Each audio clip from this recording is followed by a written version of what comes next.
Hi, Lola. Very good. Hello. Hello, everyone. Hello.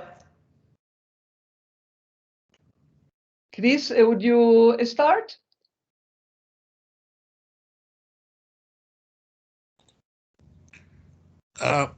Thank you very much. Thank you very much, Lola. And of course, we are pleased to have the presence and to be graced by Her Excellency, Mama Graça Machel, and other colleagues, not only from the Graça Machel Trust, but also from the World Food Program. In line with the WFP school feeding strategy and the regional commitment to strengthening the implementation of school feeding programs, WFP has entered into an advocacy partnership with Her Excellency's Trust. Through the program experience of the Trust, the renowned and acknowledged experience and presence of Mama Graça, the partnership aims to open doors for regional and national collaboration and to some extent increase commitment not only from the African Union but also from the regional economic commissions, particularly SADC.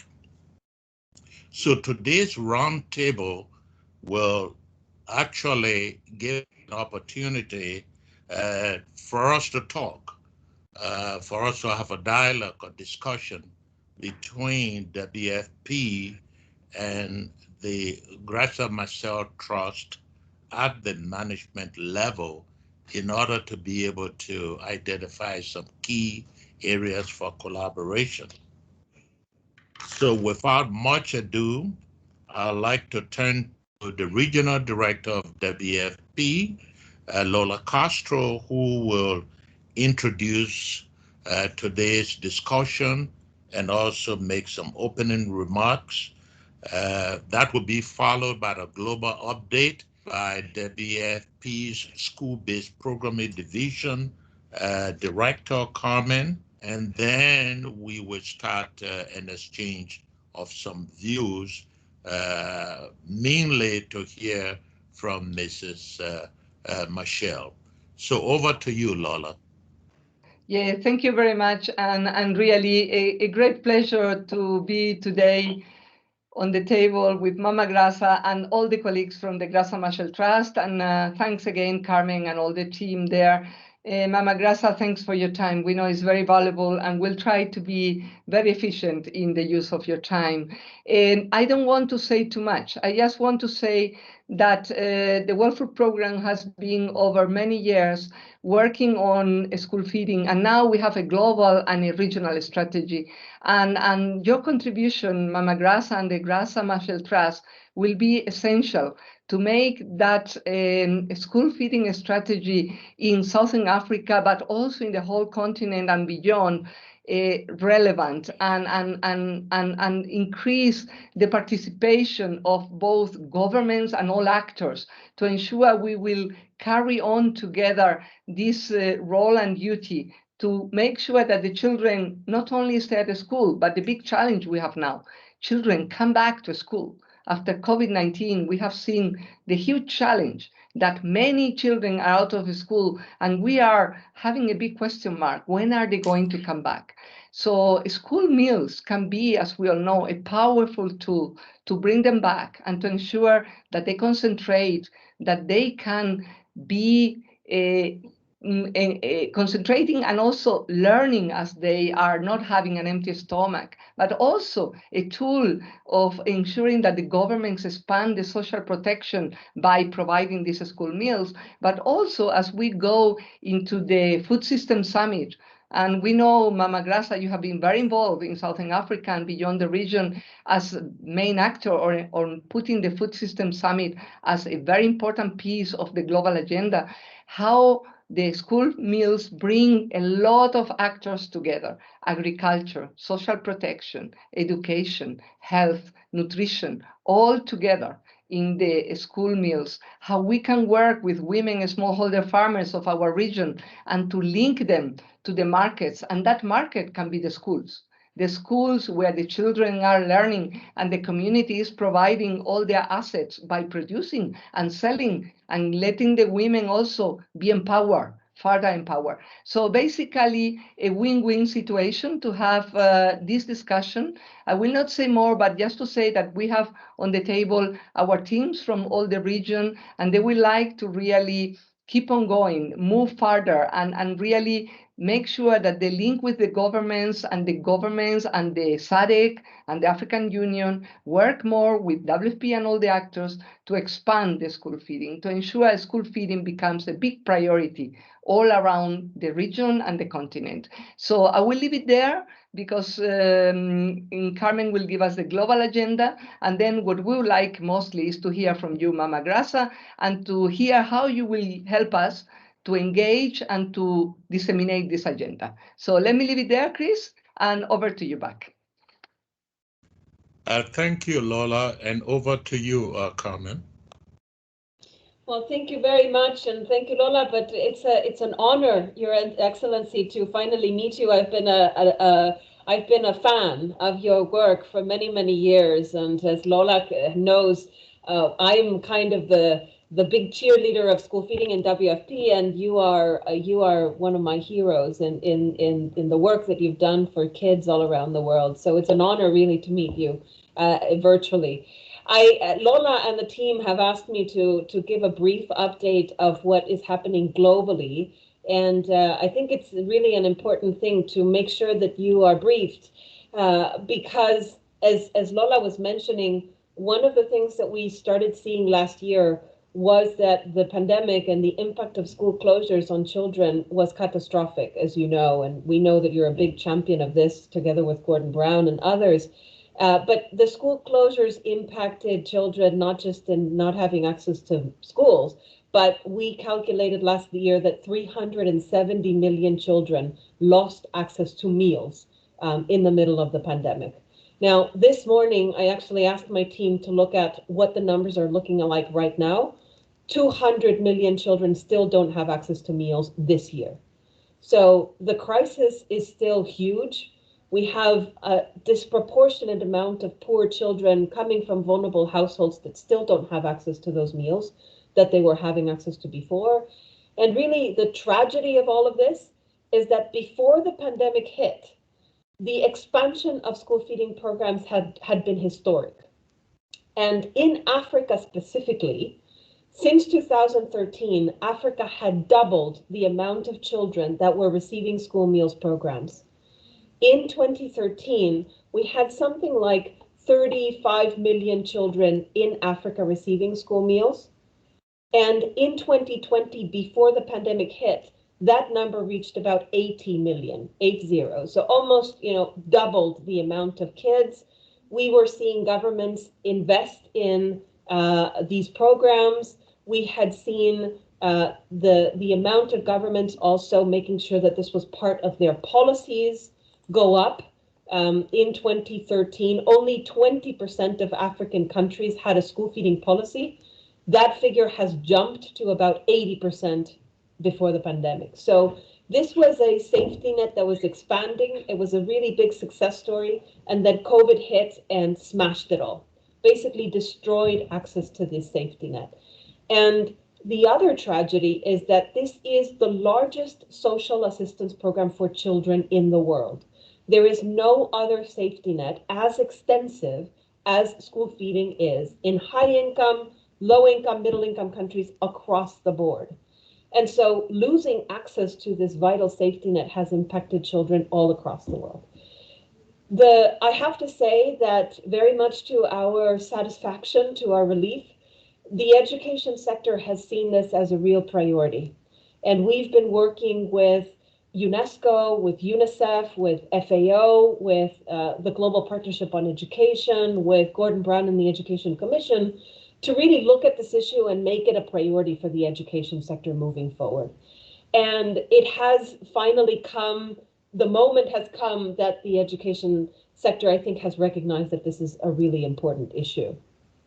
So two things I think I wanted to put on your radar, Your Excellency. One is tomorrow you will be chairing a meeting with Gordon Brown on the Education Forum, the Global Education Forum, and school feeding will be discussed in that meeting. Our Assistant Executive Director, Valerie Warnieri, will be there. She will be representing our Executive Director. And we will be asking the forum members to prioritize the scale up of school feeding as one of the key things that we need to move forward with. And this is really important for donors.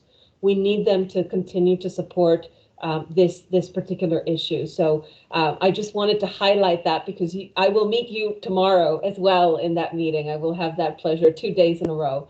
But the second point is that there is a global coalition that is being formed, led by the government of Finland, the government of France, and other leaders, basically that have decided that this is a situation that needs to be championed. We need to kind of have a decision, a worldwide decision, that we need every child to have meals in school by 2030. This should be a goal that we should all have. And so President Macron and the Prime Minister of Finland and others have decided to join forces and form a coalition to expand access to school meals. So the other thing that I wanted to request, and this is really, I think, one of the priorities that we have with Lola and her team, is your support in reaching out to African governments and African leaders to join this coalition, but more specifically, make this issue a national priority. So that's where we are really hoping that we can count on your support to mobilize. Chris Toe is working phenomenally well with the African Union. From the African Union, we know this issue has already been made a priority. On the 1st of March, they issued a declaration that basically calls on African governments to scale up the programs. They called on this global coalition to be formed. So basically what we're doing is responding to that call that the AU made in March. But I have to say the buy-in from different countries is uneven. We have a lot of commitments from different country leaders.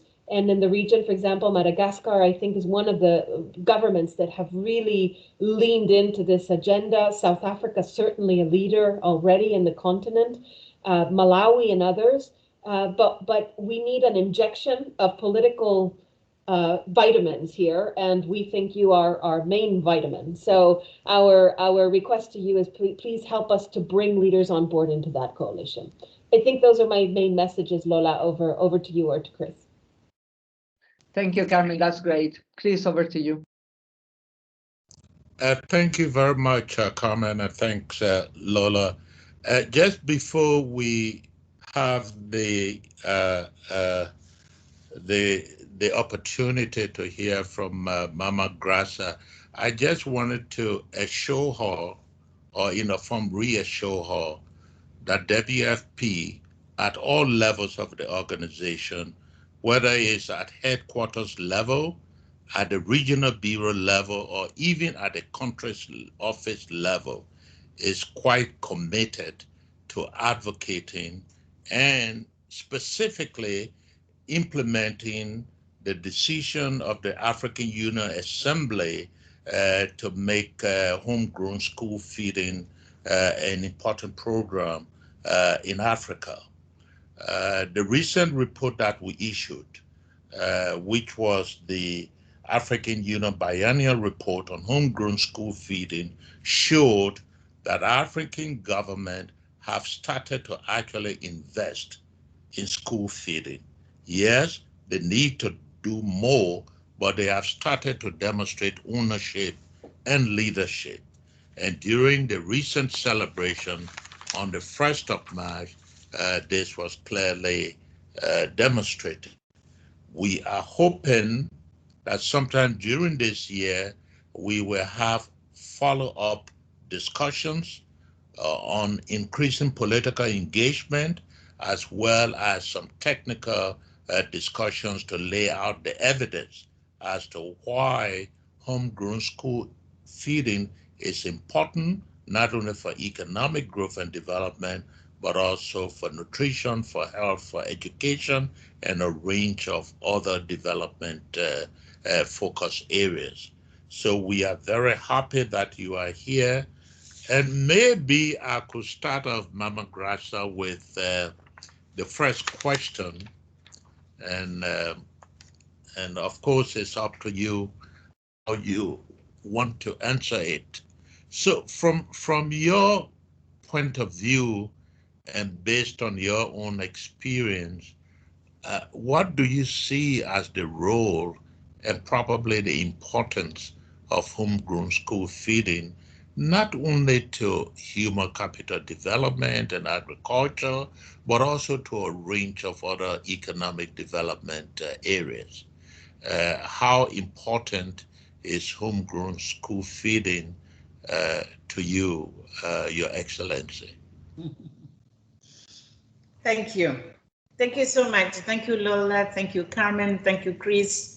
Thank you, other colleagues whom I can't see, but I know they are in this call. It is really a privilege for me to have been drawn to join these discussions, which I hope they will lead also to practical activities which will help us all to fulfill the major and perhaps the unique reason why we are here, which is to serve children of Africa and children of the world. I know I'm talking to converted audience, so there's nothing new I'm going to be saying, but just to remember that nutrition for the younger ones, the little ones, even before we go to school feeding, but to the little ones, it is really a question of life and death. Most of the, something like a third of children death are related to nutrition, to lack of nutrition. So it is really an issue which any government in any society would have to be conscious. I'm not saying to be aware. I'm choosing my word to say to be conscious that it is a question of life and death. So it cannot be underplayed. It has to be a top priority. But when we come to children who are already at school, and this is our discussion today, you know, it is also proven that a child who has an empty stomach cannot concentrate, cannot learn, and the whole of the investment which is being done in education, putting lots of resources to take children to school and to learn, it can simply be jeopardized because children are hungry. So it's not only what we see in terms of investment immediate to each child, is the investment of what the whole society has been putting into place in education. So it's both sides. It's health, it's education, and it's social outcomes, which are at stake when nutrition is not available. And we could even say, at the end of the day, having school feeding schemes operating properly, it's not only, I would want to insist, it's not only good for children, it's not only good for school outcomes, academic outcomes, it's not only good for social change, social transformation, because when you have, particularly for girls, when they are at school, they remain at school, they will be able to remain time enough to grow up, and they are less, vulnerable for child marriage and they grow, they make choices about their life, their professional life, and that brings a huge social transformation in terms of the quality of young women we are going to have in future. But at the end of the day, all these ideas of curbing poverty, that's exactly, it goes through there. So it's a much bigger impact which we can achieve when we have these school feeding schemes in our schools. I think you put a point that African governments in particular have been much more engaged in increasing. But I think we need, let me start there. I think we need to get them much more aware of the scale in which they have to be engaged. It's not that they are not engaged, but the scale, in my view, still has to be increased.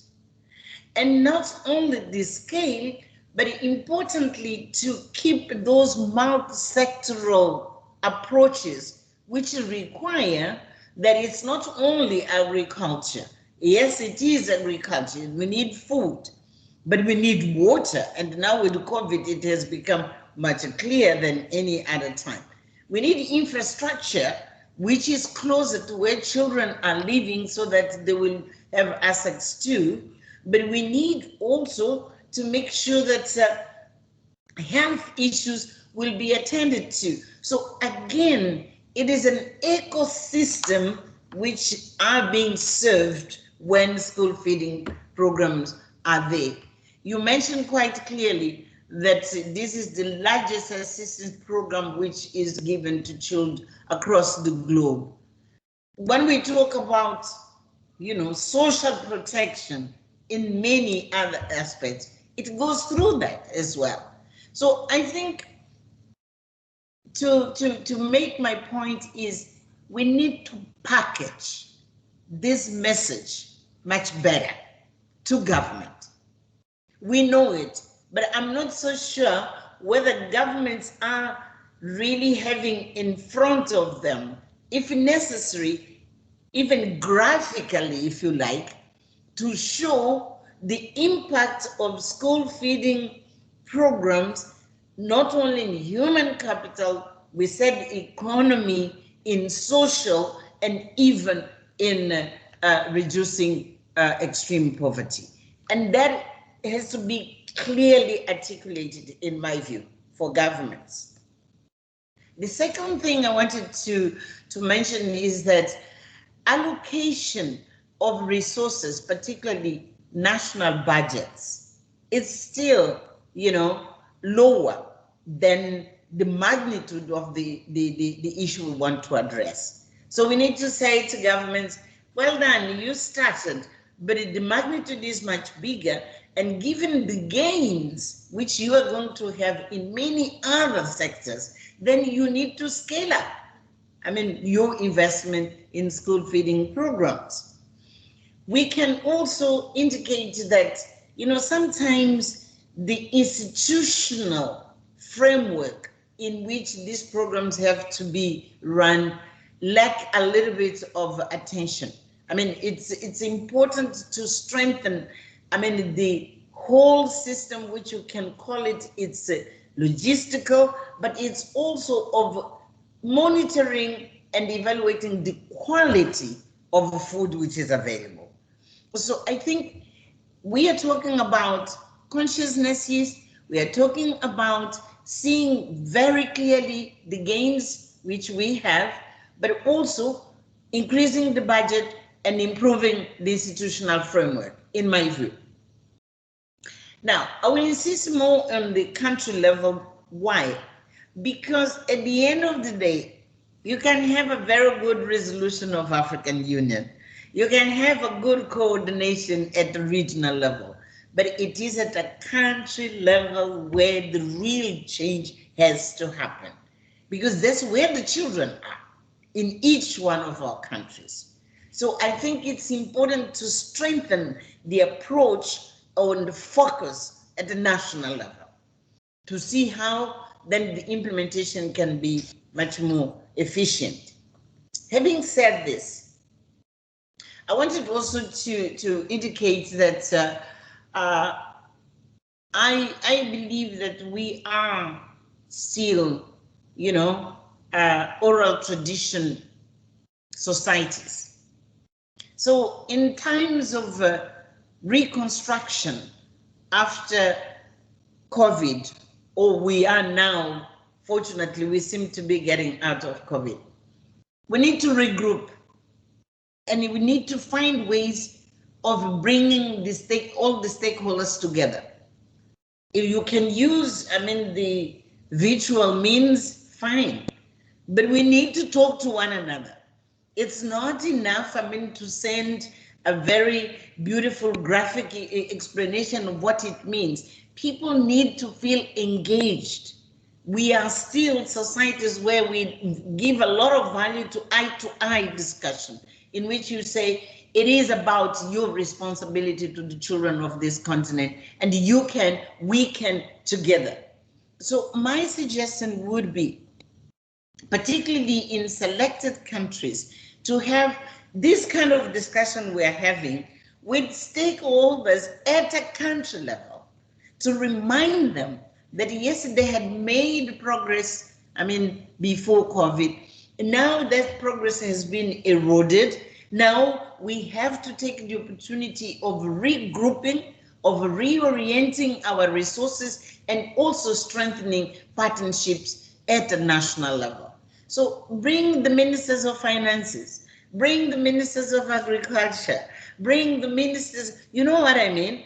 And bring also social movements. You mentioned quite rightly, Lola, that you need to bring the women's associations, agriculture, women associations, bring the small and medium smallholder farmers, because they are the ones to win on this, to gain, because they will have assets to market, etc., etc. You say, how can we work together? And how, then you have people making the pledges. It's very important. They pledge, they have to pledge how they are going to take this forward. And when I say this convening, why are they important? It's because it empowers government, yes, but it empowers business, particularly the small ones, and it empowers the social movements like the women's associations, and they know what to demand to the government, what they can expect. And once they speak all together in one room, they will be able to go and demand accountability. Minister, you promised.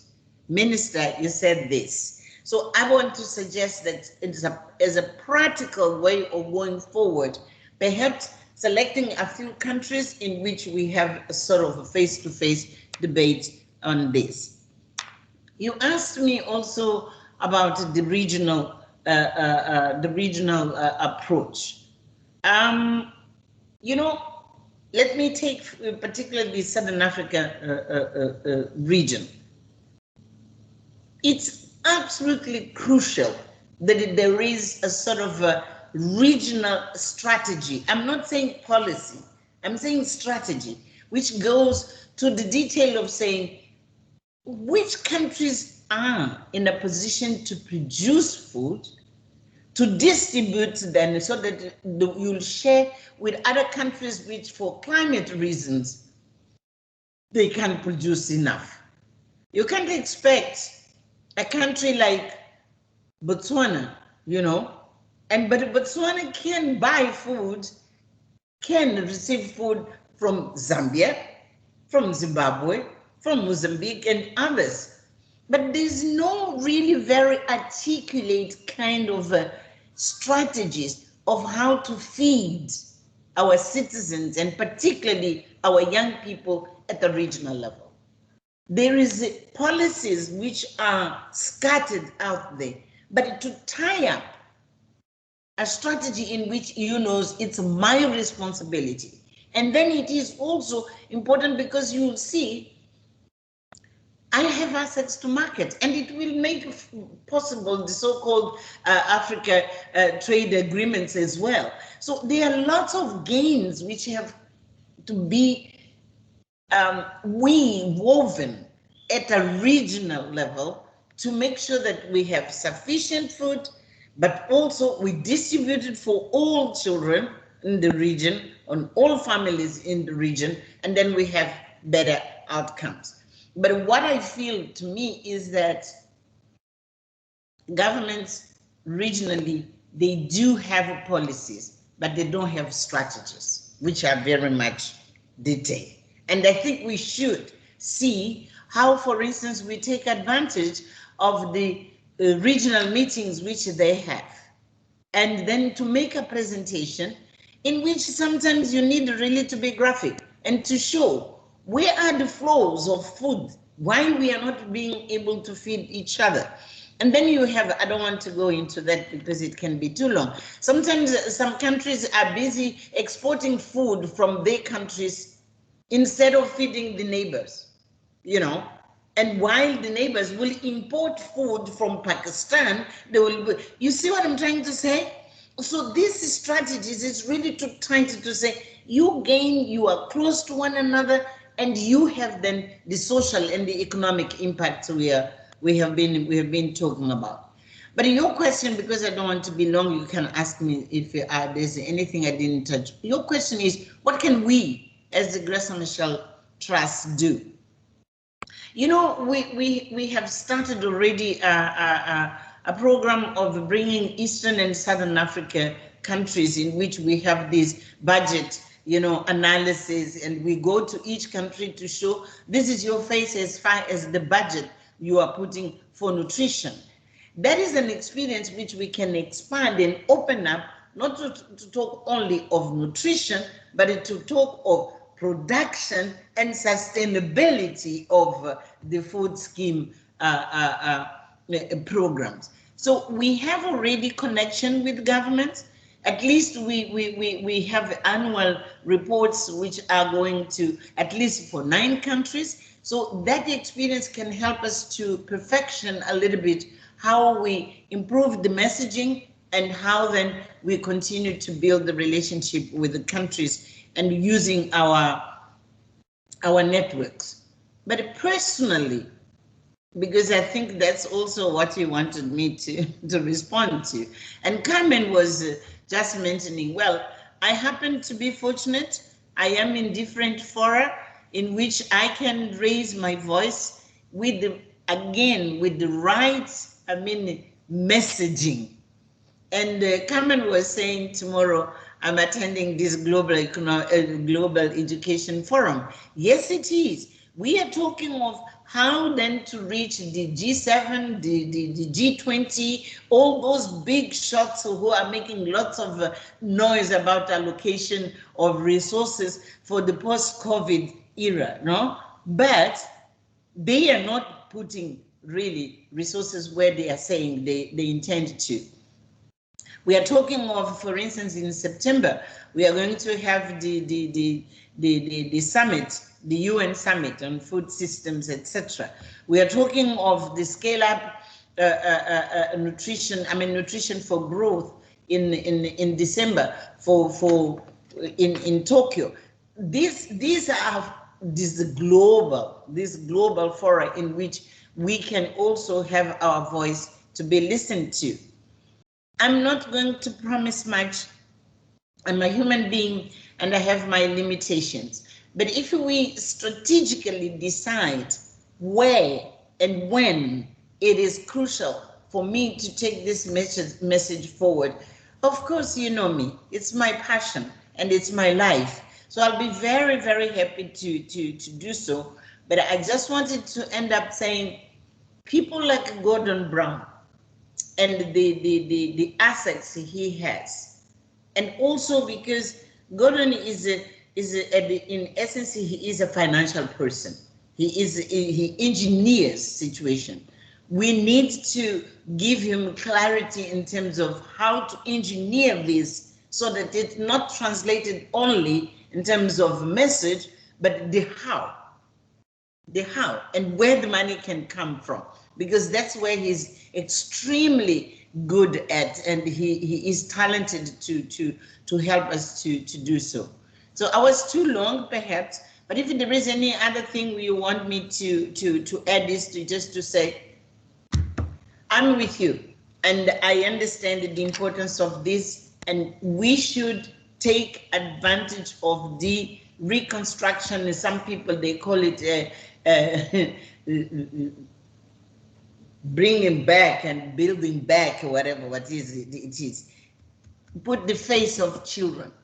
It's not about words, it's the faces of children. And these children will, if we invest properly, in 5, 10, 15 years, they will be exactly what I said at the beginning. Not only human capital, but it's economic gains and it's social gains. And at the end, for politicians, it will be also political gains. Yeah.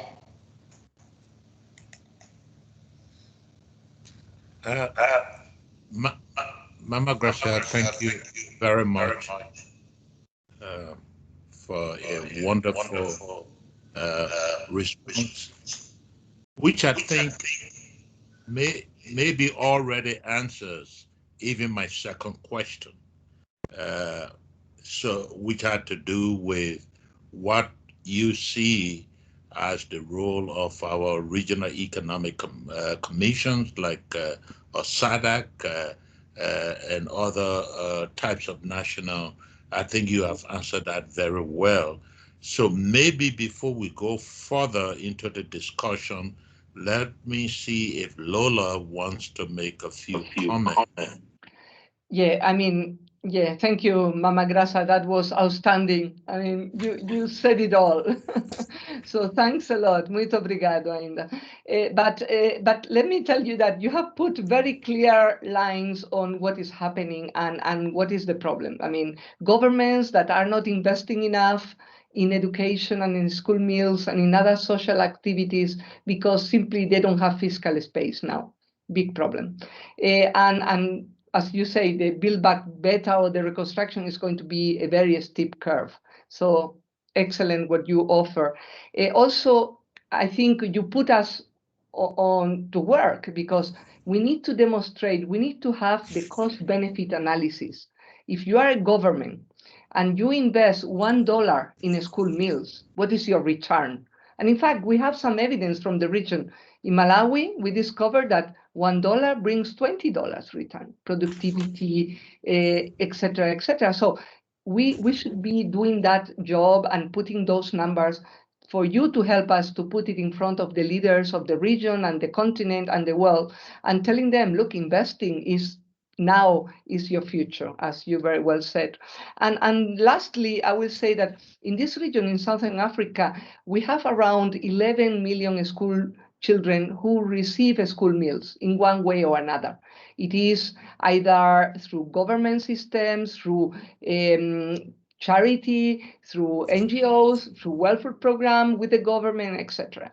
But most importantly, very few of those millions receive a school meal which is produced locally. As you very well say, localize, produce locally, get the women that produce and the men that produce close by, the home, what we call homegrown school feeding, which is basically how we get the things together, how we create income, link the communities to the project and the ownership that it creates at the same time, and the sustainability, because it doesn't need to depend all the time on only the government fiscal space, but yes, there will be an investment from the government that has to pay the communities, obviously, to provide the food to the schools.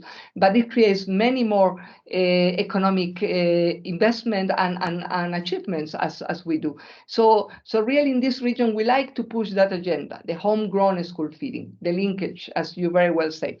So now, as you offer, we are going to take your offer. And Graça Machel Trust, your team is outstanding, Mama Graça. They are really a very big group of proactive, committed women and men, mostly women, I must say, who really, mostly women, who really are so engaged with us. And really, we would like to give that engagement, but of course, we have you, and you are such a leader in this continent. And we know what you told us. We would like to organize roundtables, one-to-one, eye-to-eye, as you say. We are in a continent where engagement is very important.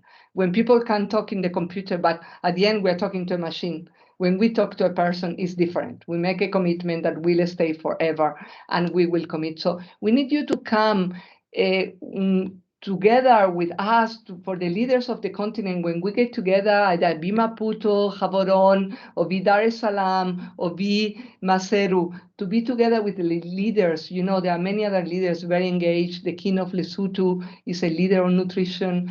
We have many presidents and prime ministers and first ladies really engaging in nutrition, education, etc.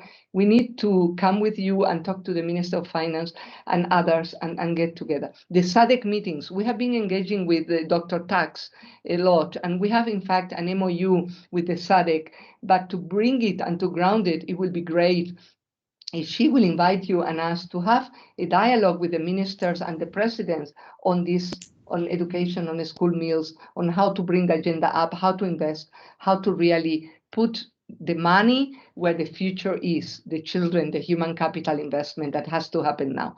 So just to leave it there, because you have said everything. Now with your team, we know you are one person and we don't want to abuse your very heavy agenda, but you will have to give it some spaces for the region, and I'm sure Carmen can give you some pieces on the global agenda, because you mentioned the Food System Summit.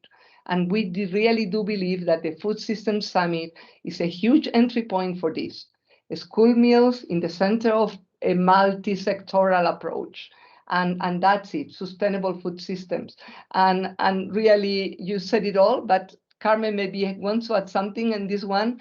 And we will make sure we make a good plan with you and your team. And bear with us. This is the year of the Food System Summit. So vamos ligar para falar. Muito obrigada. Okay, thank you very much again. Wonderful. Well, Chris, just a few words. First of all, thank you so much, Your Excellency, for the guidance, because I think, as you said, we're so passionate about this topic, and WFP, of course, has been working on this with governments for years. And your feedback on how do we position this, how do we need to sell this, what are the kind of things that we need to be a little bit better at, is very, very well taken. We sometimes need people like you to remind us that we need to speak in a specific way to actually grab the attention of leaders in the way that we need to. But you've also, I think, inspired me, because it's possible. Sometimes we think this is so difficult, to get leaders to prioritize this, but actually, with leaders like you that are committed, I think we could do a lot. We can really do a lot to bring others on board. And this is really about recruiting, I think. We need to go around recruiting champions and people that are going to be committing to this. So we really very much look forward to your collaboration. Two things that you said on the global agenda, and as Lola said, we absolutely understand that you probably have lots of demands on your time and commitments that you need to juggle, and we're of course going to be very mindful of that. But I am very curious to know, for example, if we could do something with you and Gordon Brown on the issue of the donor countries, and how do we start putting some pressure on some of the major donor countries to start seeing some additional funding for low-income countries in this area. So tomorrow is going to be, I think, an initial meeting on this. We are very grateful that Gordon Brown has put this on the agenda. I have to say, it's the first time this issue is on an education meeting agenda of this sort. And it's really thanks to him that, he kind of realized, and I understand that you're also very supportive of that element being on the agenda. We're going to be proposing, as you mentioned, an initial analysis of how much money is going to this issue. We want donor by donor to be able to map out who is giving what to school feeding and school health and nutrition, where the money is coming from, and then hold the donors accountable to specific commitments that we hope they can make. Now, tomorrow is just the start of the discussion. I don't think we can expect a lot from the meeting other than plant the seed. And my request to you tomorrow is, if possible, to get your comments in that portion of the agenda to basically say what we've just discussed today. This is something that is really needed, right? We need donors to start engaging with us on this, but then perhaps after the meeting, have a discussion with you and Gordon about how do we engineer this with his help? How do we get specific donors on board to work on this with us? And then, of course, as Lola was saying, the other potential, clear request that we would have is your support with the Food System Summit. The coalition that I spoke about will be launched in September in the Food System Summit.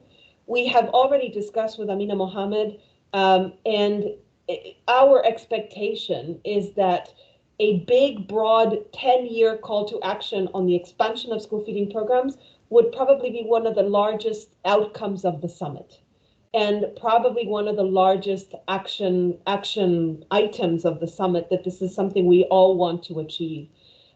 So what I can probably suggest is, through Lola and the team, figure out how we can secure your engagement in September, and perhaps even prior to that, in some roundtables or meetings with some leaders in Africa to start building that coalition. But we will, of course, be very respectful of your time and what we can ask of you. I just want to say thank you so much for your engagement, and we very much look forward to it.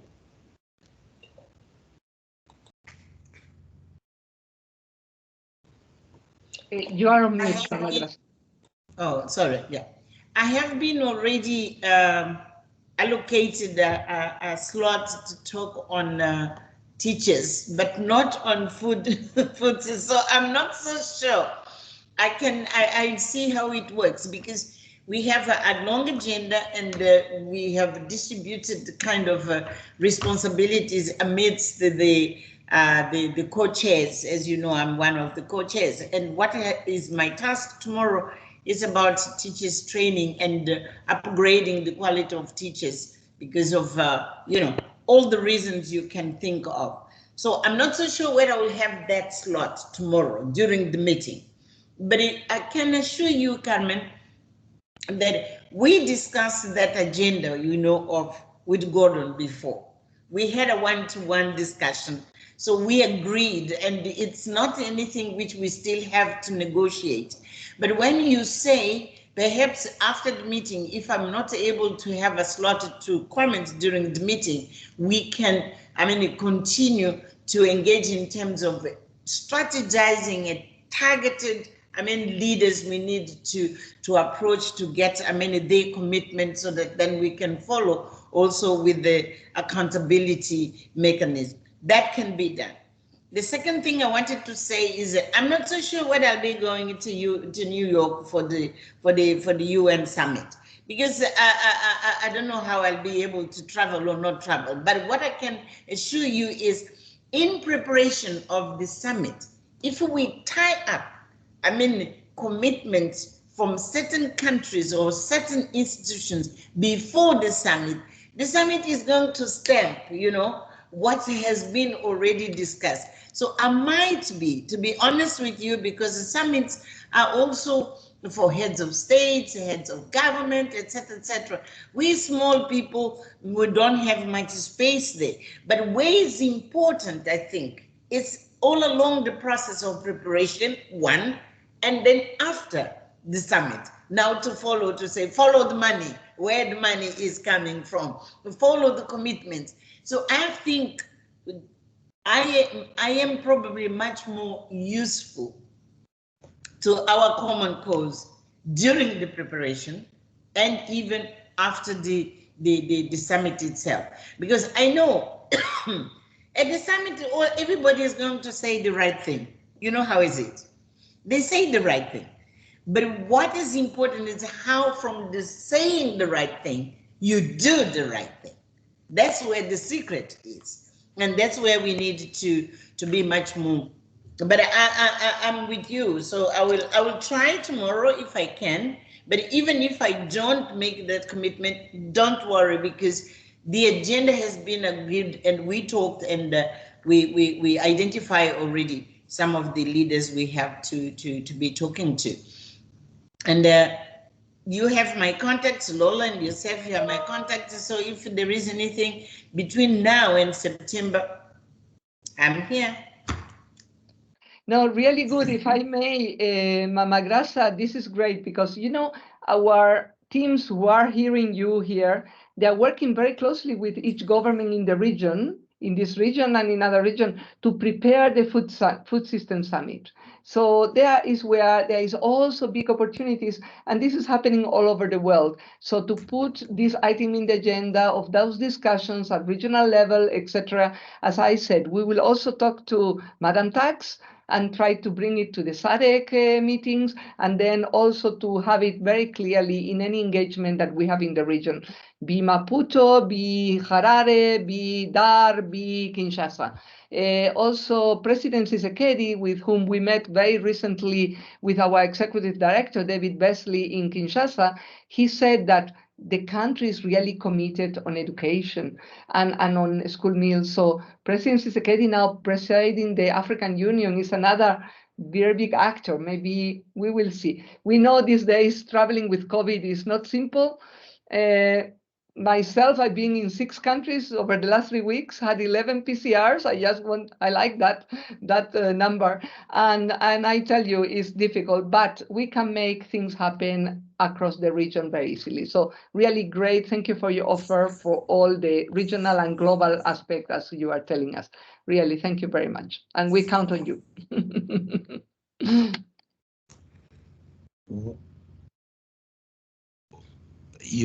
You are on mute, Mama Graça.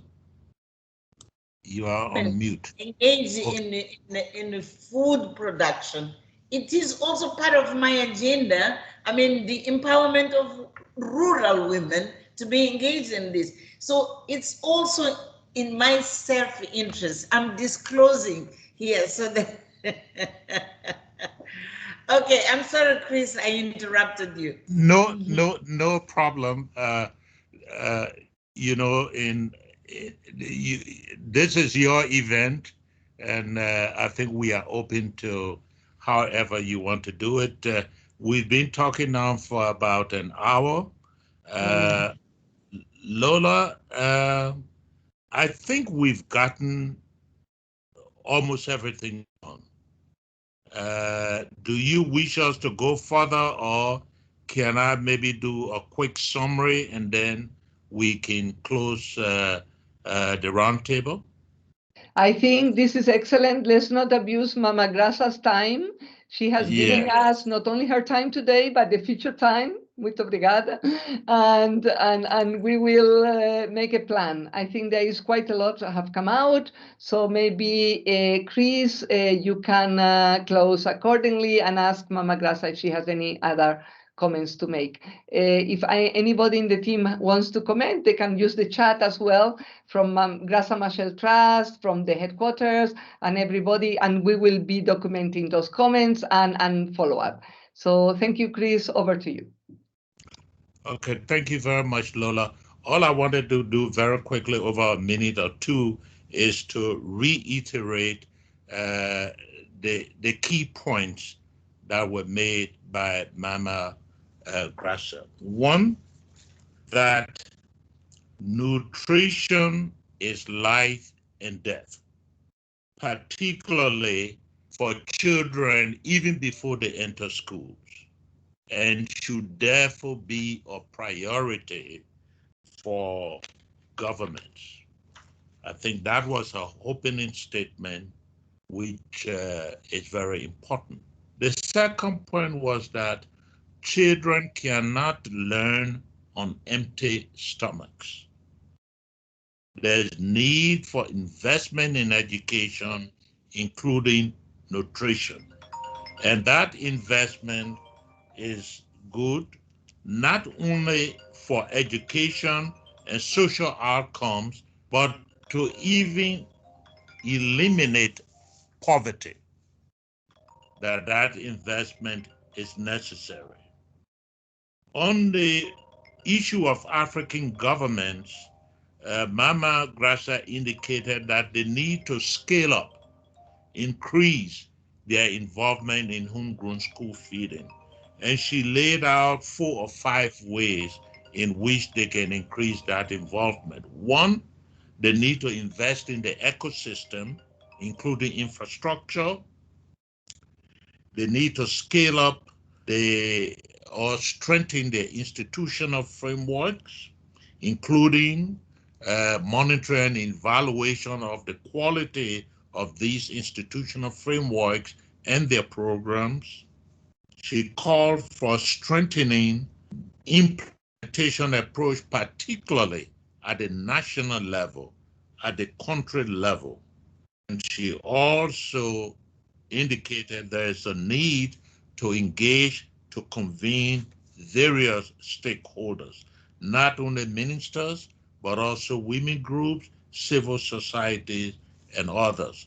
She stressed that accountability is quite important.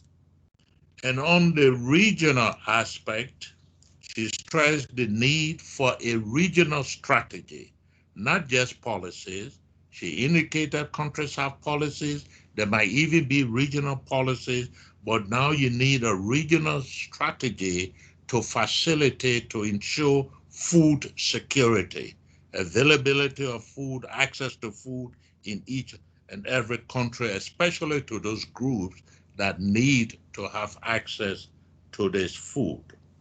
Then she ended by saying what the trust can do. Using their experience, they can improve, work with us to improve the messaging. She can use her participation in different fora, in groups like the Food System Summit, Tokyo Summit, groups of this nature, to be able to talk about food security, homegrown school feeding. The key would be for us to make a strategic decision on when and where she would be needed. And she ended by calling on all of us, including those who are making the decisions beyond us, to take advantage of the opportunity to build back better and to do this in favor of children. And then, of course, you made some comments, Carmen made some comments, but those were the key points that I took away from Mama Graça. And I'd like to, on my own behalf, thank her very much for responding positively to your invitation, Lola, to be here.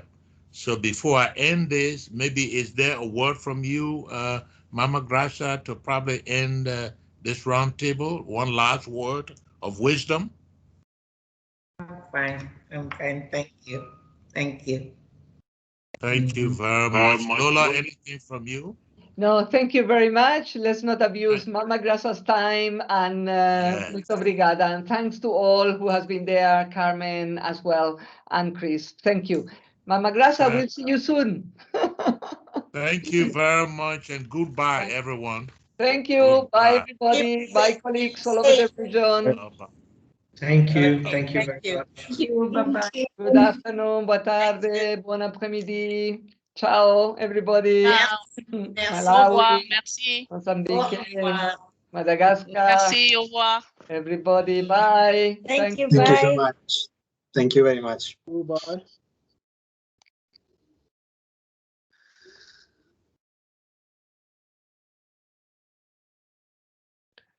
Thanks all for joining. Thanks for the Graça Machel team. Very good, great, nice to see you all, and thank you very much.